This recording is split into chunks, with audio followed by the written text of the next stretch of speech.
प्रज्ञा science में सभी लोगों का स्वागत है। आज हमारा क्लास 8 का विज्ञान विषय है जिसे हम लेकर आए हैं। हमारा है विभिन्न क्षेत्रों तकनीकी की नवीनतम प्रगति के संचार, रक्षा एवं प्रतिरक्षा चिकित्सा, अर्थात विज्ञान से जो हमारे देश में नए नए बदलाव हुए, चाहे शिक्षा के क्षेत्र में हो, चाहे चिकित्सा के क्षेत्र में हो, चाहे अनुसंधान के क्षेत्र में हो, चाहे शोध के क्षेत्र में हो, उसके बारे में हम लोग जानेंगे। जैसे कि आपने अपनी पिछली कक्षा में पढ़ा है कि कैसे विज्ञान तकनीकी ने हमारे दैनिक जीवन को अत्यधिक प्रभावित किया। विज्ञान ने ही हमारे दैनिक जीवन में बदलाव लाया अनेक प्रकार से, चाहे चिकित्सा के क्षेत्र में हो, और चाहे शिक्षा के क्षेत्र में, चाहे अनुसंधान के क्षेत्र में, चाहे शोध के क्षेत्र में हो। इसी क्रम में हम विज्ञान और तकनीकी के विभिन्न क्षेत्रों में हुई नवीनतम परिवर्तनों का अध्ययन करेंगे। हम इसी में अध्ययन करेंगे नवीन तकनीकी के बारे में। विज्ञान अपने हर नए अनुसंधान के साथ नए दैनिक जीवन को सरल एवं उन्नत वातावरण को विकसित करने के लिए लगातार प्रयासरत है या अग्रसर है। विज्ञान हमारा हमेशा उन्नत के रास्ते में प्रयासरत है, लगातार चल रहा है।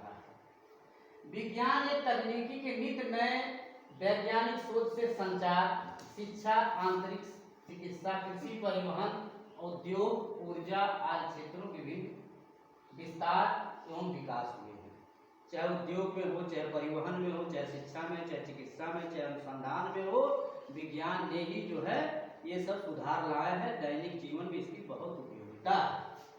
किसी भी नई तकनीकी के उपयोग में मनुष्य की दिनचर्या तथा कार्यशैली में सुधार आता है। इसी से मानव जीवन के कार्यशैली में सुधार आता है। जैसे तकनीकी से जो काम बहुत तकनीकी कारण जो काम बहुत ज़्यादा समय लगता था, आज जल्दी हो जाता था। जैसे खेत की जुताई है, ट्रैक्टर जोत दे रहा है, जल्दी हो जा रहा है। हर बैल से उसको काफ़ी समय लगता था। कंबाइन है, मशीन है, हाथ से आदमी काटता था, हंसुआ से काटता था, कटाई करता था, उसको दाता था गेहूँ थ्रेसर में, तब जा करके आज कंबाइन हार्वेस्टर है तो कम समय में वो काम हो जा रहा है। ये सब तकनीकी की देन है, ये हमारे विज्ञान की देन है। किसी भी नई तकनीकी के उपयोग में मनुष्य की दिनचर्या तथा कार्यशैली में सुधार आता है। अतः विज्ञान और औद्योगिक ने विभिन्न मूलभूत चुनौतियों का प्रत्यक्ष और परोक्ष रूप से डट कर मुकाबला किया है। इसका परोक्ष रूप से डट करके मुकाबला किया गया है। इन मूलभूत चुनौतियों में कृषि, उद्योग, स्वास्थ्य सुविधाएं, घटते प्राकृतिक संसाधन आज। आइए इन मूलभूत चुनौतियों को दूर करने के उद्देश्यों के साथ साथ कृषि, उद्योग, संचार, परिवहन आदि क्षेत्रों में विस्तार हो, उनका क्रमबद्ध अध्ययन करें हम। तो इस प्रकार से है।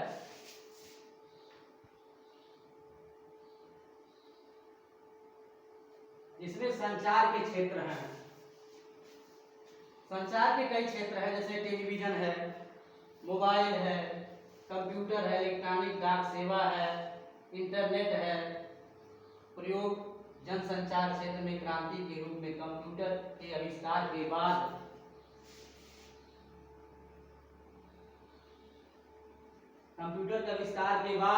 संचार के क्षेत्र में नित्य नए आयाम स्थापित हो रहे हैं। सूचना तकनीकी का प्रयोग भारतीय डाक विभाग ने 2001 में इस प्रकार हमारा रहा। धन्यवाद।